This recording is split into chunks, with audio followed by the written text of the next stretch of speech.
नमस्कार, मैं शेखर त्रिवेदी। आज हम उत्तर प्रदेश के धरती पर उस हिस्से में खड़े हैं जहां सबसे ज्यादा विधानसभा हैं। इस जिले में दो संसदीय क्षेत्र हैं। यह जिला ऐसा है जहां गंगा, यमुना और सरस्वती का संगम है। जो तीर्थों का तीर्थ है, जो तीर्थराज है, यह प्रयागराज है। हमारे साथ वोट युद्ध में आज इस प्रयागराज की धरती से जनता का मुंह टटोलने की कोशिश होगी। हम ये समझेंगे कि 2022 का विधानसभा चुनाव इस 12 विधानसभा क्षेत्र वाले सबसे बड़े जिले में किस तरीके से आगे प्रदेश को दिशा देने वाला है। जिस तरीके से उत्तर प्रदेश के अलग अलग शहरों से, अलग अलग जिलों से हम लगातार आप तक वहां का माहौल, चुनावी जायजा पहुंचा रहे हैं, आज बारी है तीर्थराज प्रयाग की। हमारे साथ इस चर्चा में शामिल होने के लिए खास मेहमानों का पैनल है। मैं एक एक कर आपका परिचय कराता हूं। हमारे साथ मुकुंद तिवारी जी हैं, कांग्रेस का पक्ष रखेंगे। हमारे साथ सुधीर मौर्य जी हैं, भारतीय जनता पार्टी का पक्ष रखेंगे। हमारे साथ डॉक्टर सुधीर राय हैं, जनसत्ता दल से हैं। इस जनसत्ता दल की पहचान रघुराज प्रताप सिंह यानी राजा भैया के दल से होती है। यह पार्टी उन्हीं की है। हमारे साथ महावीर जी हैं जो समाजवादी पार्टी का पक्ष रखेंगे। आप सभी मेहमानों का बहुत बहुत स्वागत है। और साथ साथ मैं इस चर्चा में, इस वोट युद्ध में पधारी हुई प्रयागराज की जनता का भी अभिनंदन करता हूं। आप सबका भी स्वागत है। सबसे पहले जो बड़ी बात है इस चुनाव की, जिसको लेकर के लगातार चर्चाएं चल रही हैं कि कौन सा नेता किस तरफ चला गया, यह इस चुनाव का एक दिलचस्प और बड़ा अहम पहलू हो गया है। किसी दिन समाजवादी पार्टी में बड़ी ज्वाइनिंग होती है, किसी दिन बहुजन समाज पार्टी के लोग छोड़ देते हैं, किसी दिन कांग्रेस तो किसी दिन बीजेपी। इस तरीके से यह लगातार चक्र चलता जा रहा है।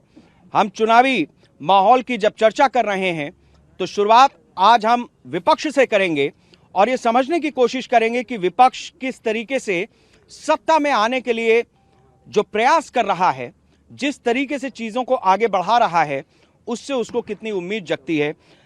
महावीर जी, मैं आपसे समझना चाहूंगा कि समाजवादी पार्टी ने 2012 से 17 तक अपनी सरकार चलाई। 17 में आपकी सरकार जाती रही और 22 में आप पूरा दमखम लगा रहे हैं। किस तरीके की उम्मीद है? आपको क्या लगता है कि जनता आपको अगर वोट देगी तो वो कौन से विषय हैं, कौन से मुद्दे हैं जिस पर आप जनता के साथ में अपना समर्थन जुटा ले जाएंगे? बहुत बहुत धन्यवाद।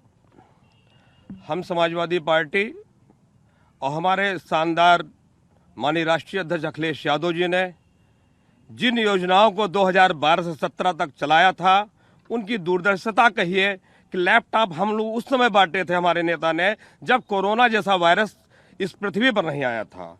तो ये उनकी दूरदर्शिता थी कि ऑनलाइन पढ़ाई, ऑनलाइन हमारे बच्चों की तैयारी, एक किसान गरीब के हाथ में लैपटॉप जैसी चीज रहे, जिसके हाथ में मोबाइल न रहे। ये हमारी नेता की दूरदर्शिता थी। उस दूरदर्शिता को देखते हुए विकास के मुद्दे पर जो उन्होंने तमाम विकास कराया तो उत्तर प्रदेश को एक भारत सरकार के नक्शे पर ले गया, उत्तर प्रदेश की पहचान दिया।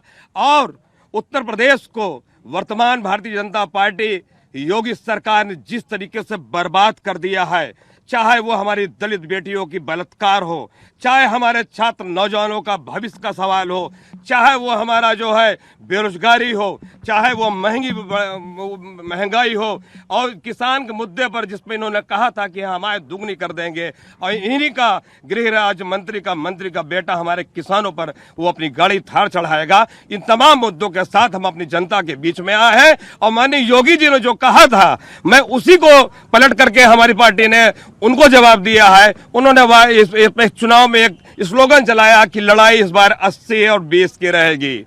तो अब हिंदू मुस्लिम अब ये सब कुछ खत्म हो चुका है, तो 80-20 पे आया है। लड़ाई तो यहाँ 85-15 की खुली हुई है। इसीलिए बड़े पैमाने में 85 को मानने वाले आज समाजवादी पार्टी के नेताओं के साथ, समाजवादी पार्टी के राष्ट्रीय अध्यक्ष के साथ हैं। लेकिन माननीय राष्ट्रीय अध्यक्ष, चूंकि हम लोग पंडित जनेश्वर मिश्रा जी को मानने वाले हैं, बृजभूषण तिवारी और मोहन सिंह जैसे जो नेताओं के हम लोग मानने वाले हैं, तो लड़ाई हम लोग जो आते हैं मौर्य जी, अभी मौका मिलेगा। आ रहे हैं। अभी आप बोल नहीं पाओगे, आना अभी मौके पर। जी। लड़ाई इन्होंने जो बात की थी 80-20, लड़ाई 85-15 की थी। और जो अंबेडकर सोच के रखने वाले, जो जनिश्वरा मिश्र के सोच के रखने वाले लोग हैं, लड़ाई कभी 10-90 बना था, जो चौराहा लखनऊ बना था, माननीय राष्ट्रीय अध्यक्ष जी बनाया था, लड़ाई आज 90-10 पे आ गया।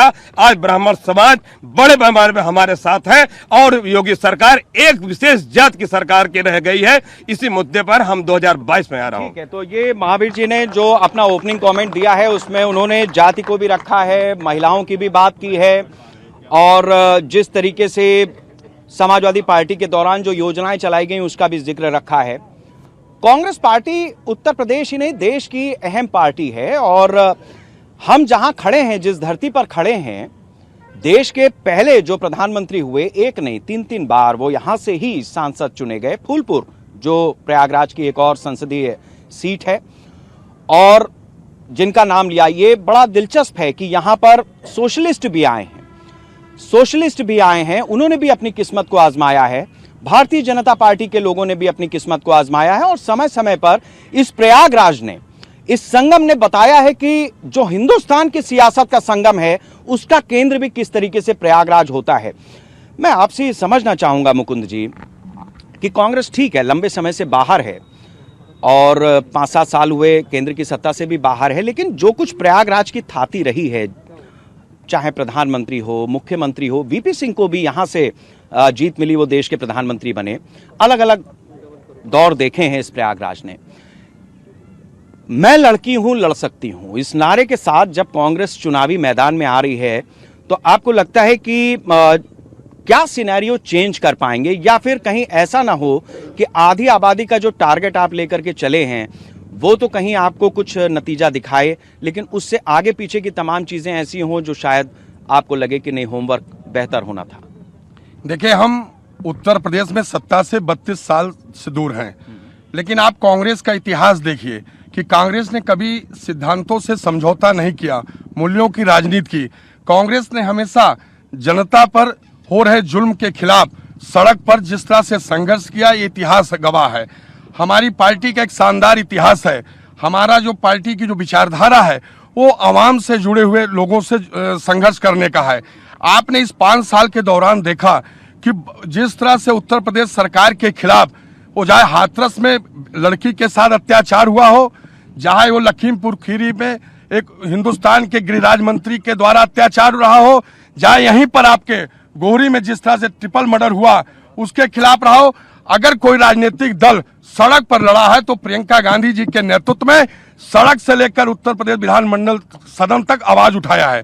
और मैं पूछना चाहता हूं आपके इस माध्यम से कि जब योगी सरकार के खिलाफ सड़क पर लड़ने का सवाल रहा तो चाहे वो समाजवादी पार्टी रही हो या बहुजन समाज पार्टी रही हो, वो कभी सड़क पर संघर्ष करते हुए नजर नहीं आए। इस बात को सब लोग जानते हैं। अभी 2-3 महीने से 4 महीने से समाजवादी भी नजर आ रही, बहुजन समाज पार्टी तो कोरोना में जैसे क्वारंटाइन हो गई हो, बहुजन समाज पार्टी इस सिनेरियो से लापता है। अगर कोई उत्तर प्रदेश योगी सरकार से सीधी लड़ाई लड़ रहे हैं, 2-2 हाथ कर रहे हैं, तो प्रियंका गांधी के नेतृत्व में कांग्रेस पार्टी के कार्यकर्ता और नेता लड़ रहे हैं। मैं सवाल पूछना चाहता हूं भारतीय जनता पार्टी के जो भी नुमाइंदे हैं, जो प्रवक्ता हैं, कि आज उत्तर प्रदेश के अंदर कानून व्यवस्था के सवाल पर आप नहीं बात कर सकते, आप रोजगार के सवाल पर नहीं बात कर सकते, आप किसानों पर हुए जुल्म अत्याचार के सवाल पर नहीं बात कर सकते, विकास आप दिखा नहीं सकते। अगर कुछ हुआ है इनके राज में तो सिर्फ भ्रष्टाचार हुआ है। एक भी आवाम या एक भी किसान या एक भी दलित तो पिछड़ा ये नहीं कह सकता कि हमारे साथ न्याय हुआ है। अगर न्याय की बात किया जाए तो सिर्फ फर्जी मुकदमे इस सरकार, उत्तर प्रदेश की योगी सरकार ने लादा है। अगर किसी के साथ जुल्म हुआ है तो आम नागरिक जो अंतिम व्यक्ति है समाज का, उसके साथ हुआ है। ये बात सही है कि एक विशेष जात की सरकार बनकर रह गई है। अगर इन लोगों ने इनके निगाह में वही अपराधी रहा, वही माफिया रहा जो भारतीय जनता पार्टी का भगवा झंडा नहीं पहना, और जिसने भाजपा का भगवा पहन लिया वो इनको शरीफ और संत नजर आया, और जिसने सरकार का विरोध किया उसका घर भी गिराया अब जबरन, उसके ऊपर फर्जी मुकदमा लिखा, उसके खेत और खलियानों को कब्जा किया। और मैं दावे के साथ कह रहा हूं, प्रयागराज लोकतंत्र की यहाँ जड़ें हैं कि 2022 में योगी सरकार की विदाई तय है, कोई रोक नहीं पाएगा। ये मैं आज इस आपके माध्यम से कहना चाहता हूँ। विदाई तय है, आनी कांग्रेस है, या आपको लगता है कि कुछ और मामला भी हो सकता है? आश्चर्यजनक चेहरे आएंगे, जो रिजल्ट आएंगे वो प्रियंका गांधी के नेतृत्व में ही सरकार बनने जा रही, देख लीजिएगा। ठीक है, एक दिलचस्प चीज देखिए, जब मुकुंद जी से बात हो रही थी, बाकी तो जो सवाल उधर से उठे थे समाजवादी पार्टी की तरफ से सरकार पर, वही बहुत सारी चीजें इधर भी आई। एक दिलचस्प चीज थी जो बाहुबलियों की बात की कि मकान ढाए जा रहे हैं, कार्रवाई हो रही है। तो ये जो प्रयागराज है, इसकी एक विधानसभा ऐसी भी है जहां के एक विधायक जो कभी सांसद भी रहे, वो बड़ी चर्चा में रहे हैं, और उनका नाम है अतीक। और लगातार जिस तरीके से कार्रवाई हुई है, उनके भी जो मकान, दुकान और तमाम ऐसे प्रतिष्ठान जो सरकार की नजर में इलीगल थे, उनको ढाया गया है। तो जो बुलडोजर चला है उसका एक बड़ा हिस्सा इधर प्रयागराज में भी चला है। अब चूंकि बाहुबल इस चर्चा में आ गया है, उत्तर प्रदेश के एक कद्दावर नेता हैं, और सिर्फ नेता नहीं हैं, उनकी जनता के बीच में एक अलग सी छवि भी है। प्यार से लोग उन्हें पवन भी कहते हैं, बादल भी कहते हैं, और राजा भैया तो सभी कहते हैं। पूरा नाम रघुराज प्रताप सिंह। अलग अलग पार्टियों से होते हुए उन्होंने अपनी पार्टी का गठन किया, जनसत्ता दल बनाया है, और वो इस बार चुनाव में हैं, अपने दम पर हैं, अपने कैंडिडेट्स के साथ में हैं। डॉक्टर सुधीर हमारे साथ जनसत्ता दल का पक्ष रखने के लिए हैं। डॉक्टर सुधीर, आपका अनुभव, यानी आपकी पार्टी का अनुभव, आपके नेता का अनुभव तो हर दल के साथ में है, समाजवादी पार्टी के साथ में भी है, बीजेपी के साथ में भी है, कांग्रेस के साथ में भी कहीं ना कहीं है।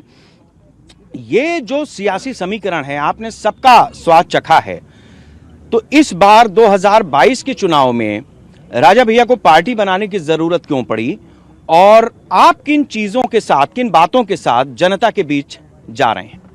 बहुत बहुत धन्यवाद। मैं बताना चाहूंगा कि सर्वप्रथम अभी आपने बाहुबली का नाम लिया, और तभी आपने मानी हमारे कुंवर प्रताप सिंह राजा भैया का नाम लिया आपने बाहुबली में। तमाम जितनी पार्टियां हमारे यहाँ, चाहे सपा हो चाहे भाजपा हो, जब चुनाव आता है तब राजा भैया को बाहुबली बना देते हैं, और कहीं ना कहीं सभी ने राजा भैया को सम्मान किया है और सम्मान दिया है। और मैं ये कहना चाहूंगा, सर्वप्रथम जिस तरह से आज सारी की सारी पार्टियां जातिगत आधार पर राजनीति करती हैं, मैं आपको बताना चाहूंगा, मैं ऐसे दल से हूं जहां पे जातिगत आधार पे नहीं, सर्व जनहिताय, जो एक नारा बहन जी ने दिया हुआ था कुछ दिन पहले कि सर्व जनहिताय सर्वजन सुखाय का नारा दिया था, लेकिन वो सक्सेसफुल नहीं हुआ। मैं बताना चाहूंगा, माननीय राजा भैया 1001 बेटियों की जब शादी करवाते हैं, तब ये नहीं पूछा जाता है किस मुसलमान की बेटी है, किस ब्राह्मण की बेटी है, किस चमार की है, किस पासी की, किस अहिर की है, किस कुर्मी की, किस गरड़िया की, किस लोहार की, किस कोहार की। मैं ऐसे दल से बिलोंग करता हूं जहां पे सर्व समाज है, और इस बात का मुझे फक्र है कि मैं राजा भैया के साथ में हूं। और जैसा कि आपने अभी कहा कि क्या बोलते हैं 2022 को लेकर के हमारी क्या तैयारियां, हमारे मुद्दे क्या होंगे, सारे के सारे जितने भी दल हैं, सबके पास अपने अपने एक मुद्दे हैं, सभी के पास अपना अपना एक रास्ता है कि हम किस तरह से हम चुनाव में एंट्री करेंगे। सबसे पहले मैं यहाँ की एक सुरक्षित सीट है सुराव विधानसभा की, जहां से मैं उम्मीदवार हूं 255 सुराव से। और सुराव विधानसभा का दुर्भाग्य रहा सर कि जितनी भी पार्टियां आज तक आई हैं 20 वर्षों से, सारे के सारे विधानसभा क्षेत्रीय ना होकर के सारे बाहरी रहे। और ये बताना चाहूंगा, बसपा हमारे यहाँ 10 साल 2002 से 2007 तक, 2007 से 2012 तक हमारे यहाँ पूर्ण बहुमत में सरकार रही, लेकिन विधायक हम बनाते हैं, लेकिन विधायक बनाते कहाँ के हैं? अपने विधानसभा को छोड़ करके प्रतापपुर का विधायक हम लाके खड़ा कर देते हैं। जैसा कि मैं बताना चाहूंगा सर कि जो है घर का काम घर का बेटा करता है, घर का काम घर का बेटा करता है, उसी तरीके से आपके विधानसभा का काम आपके विधानसभा का व्यक्ति करेगा, आपकी विधानसभा का जो जनप्रतिनिधि होगा वही करेगा। और फिर उसके बाद हम लोगों ने क्या किया, अगर 2007 से लेकर के 2012 तक सरकार रही, 10 साल इनकी सरकार रहती है, अगर मैं एक अनुमान मानता हूं सुराव विधानसभा क्षेत्र का, अगर 10% काम इन्होंने 2002 से 7 तक किया होता और 2007 से 2012 तक तो हम 15% कर लिए होते, तो टोटल 25% बहुजन समाज पार्टी सरोहा विधानसभा का काम करती। फिर उसके बाद हमारे यहाँ की जनता दिमाग लगाती है और फिर हमारे यहाँ सत्ता बदलने की तैयारी होती है। हम लोग पूर्ण बहुमत में समाजवादी पार्टी की सरकार बनाते हैं, लेकिन फिर वही गलती करते हैं। हम विधायक कहाँ से लाते हैं? हम लाते हैं कौशाम्बी से। फिर वही चीज, समय बदल चुका था। जिस तरह से ये माननीय हमारे महावीर जी कह रहे थे, हम लोगों ने उस समय में लैपटॉप बांटे जिस वक्त हमने सोचा भी नहीं था। तो मैं ये बताना चाहूंगा, उस वक्त मॉडल का समय था। अगर माननीय सतबीर मुन्ना जी समाजवादी पार्टी की पूर्ण बहुमत की सरकार ने अगर उस वक्त काम किया होता तो 25% इधर होते हैं प्लस 25%, समय बदल चुका था, 50% काम होता। और उसके बाद फिर हमने एक दिमाग लगाया, हमने सरकार को बदलने की तैयारी की। हमने भाजपा और अपना दल को पूर्ण बहुमत मिला करके यहाँ पर अपना एक विधायक तैयार करते हैं, लेकिन फिर वही गलती करते हैं जो 15 साल से हमने किया है। हम जमुना पार से यहाँ पर एक कैंडिडेट लाकर और खड़ा कर देते हैं। अगर वो विधायक 35% काम करता, सरोहा विधानसभा का 80% काम हो जाते हैं और आज उतनी मेहनत ना करनी पड़े जितना आज हमें करना पड़ेगा। अगर यहाँ की जनता आशीर्वाद देती है तो 20 साल से जो हमारे विधानसभा के कार्य नहीं हुए हैं उन सारे कार्यों को कराने का हम लोग काम करेंगे। और बताना चाहूंगा सर कि तमाम लोग सिर्फ और काम कराएंगे सर, आपसे बता रहा हूँ, मैं बताना चाहूंगा, हमारे यहाँ किसानों का मुद्दा, सारी पार्टियां किसानों की बात कर रही है। भाई किसान प्रधान देश है हमारा, और ये मुद्दा नहीं है, इसको हम मुद्दा ना बनाएं। ये हमारा कर्तव्य है कि किसानों के प्रति हम खड़े हों, तो हम भी किसानों के साथ खड़े हैं जिस तरह के सभी अपने मुद्दे बना के खड़े हैं। भाई युवाओं की समस्या है, युवाओं के रोजगार की समस्या है। अभी कोविड कुछ दिन पहले हमारे बीच में था, अभी ओमिक्रॉन भी हमारे बीच में आ गया है।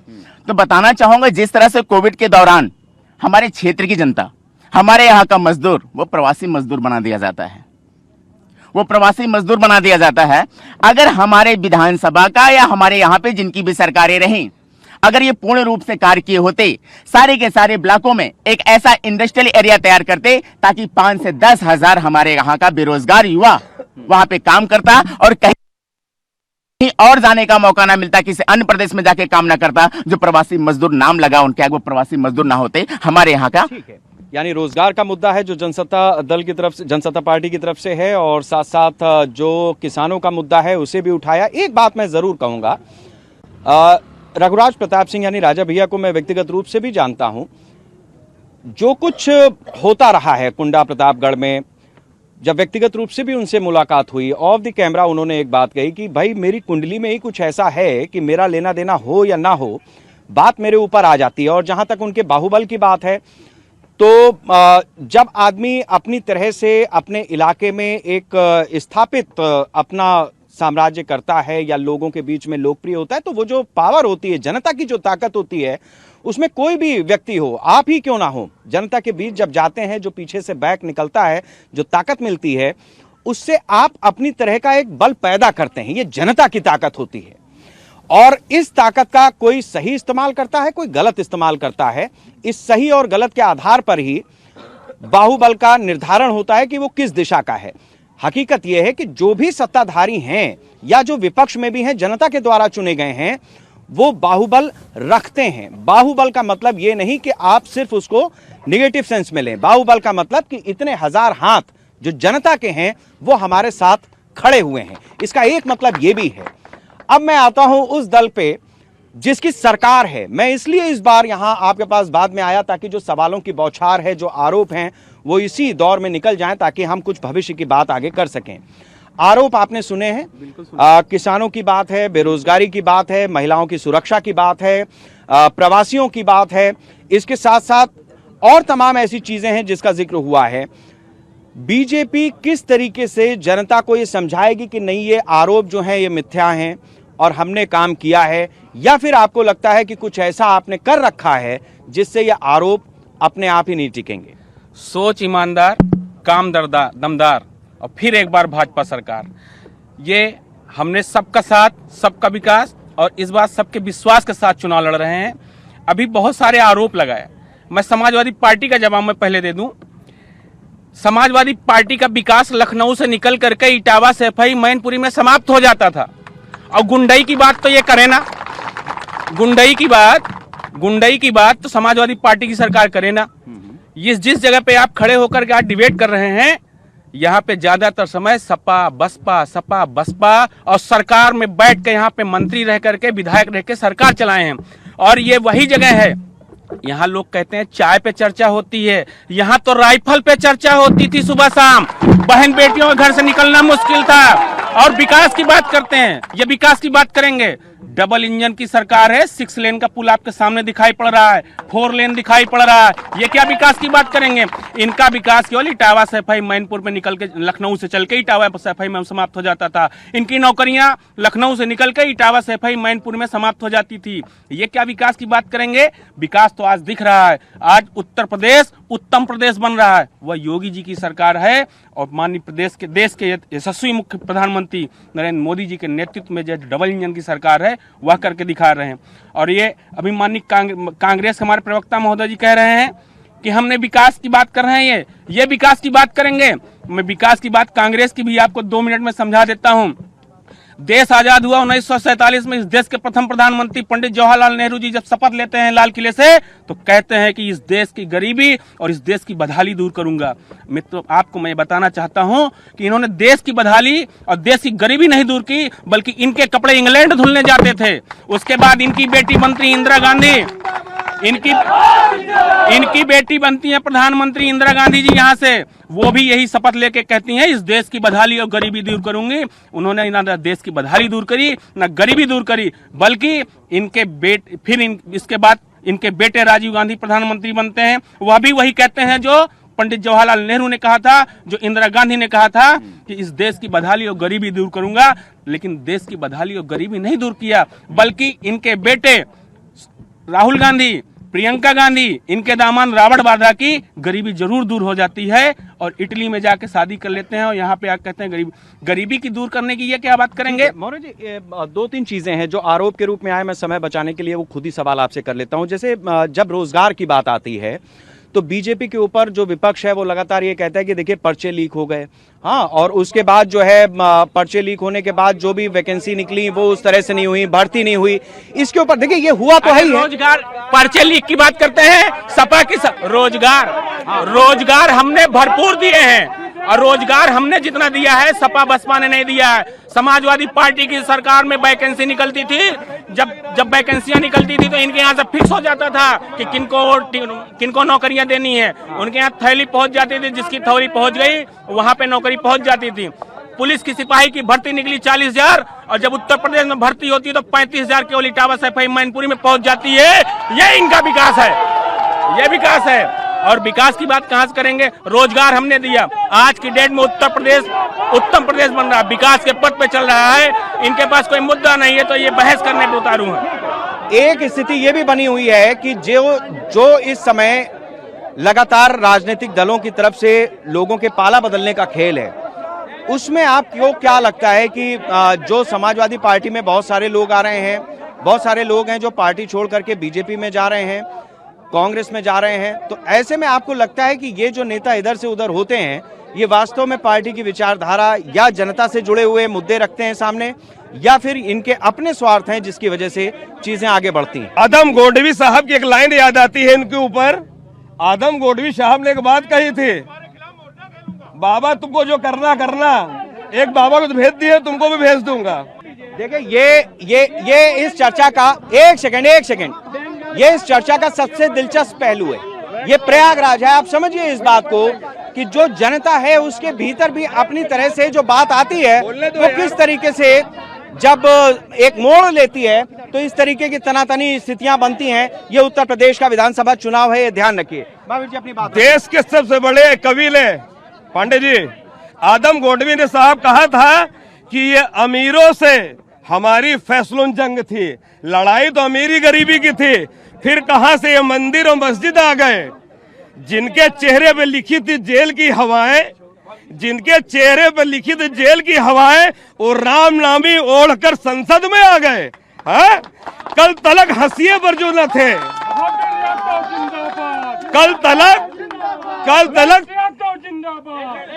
कल तलक जो हंसिए पर न आए थे नजर, वो कैलेंडर छप के आज बाजार में आ गए हैं। ठीक है, आप जो मौर्य जी ने आरोप लगाया है, देखिए विकास का मामला है तो हिंदुस्तान की आजादी के बाद उत्तर प्रदेश की गर्व की बात है, माननीय अखिलेश यादव जैसा मुख्यमंत्री मिला जो आज तक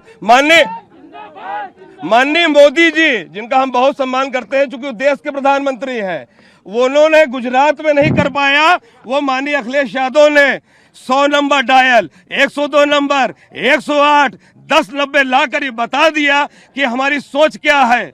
उस समय का यमुना एक्सप्रेस और गंगा वो यमुना एक्सप्रेस और आगरा एक्सप्रेस बना था जब उत्तर प्रदेश में कभी ऐसे सड़कें नहीं बनी थी। आज हम लोग 300 यूनिट, मौर्य जी ये तो बोलने दो, आप अपनी बात रखें महावीर जी। आप 300 यूनिट बिजली और हम लोग 1500 पेंशन पर आ रहे हैं और इस प्रदेश को बलात्कार से बचाने के लिए और विकास की बात कर रहे हैं। अभी मौर्य जी ने एक बात कही थी कि देश 1947 में आजाद हुआ था। इनका एक यश भारती कौन पुरस्कार मिला था, पद्मश्री, और इन्हीं की वो कंगना रावत ने कहा था कि देश अब आजाद हुआ।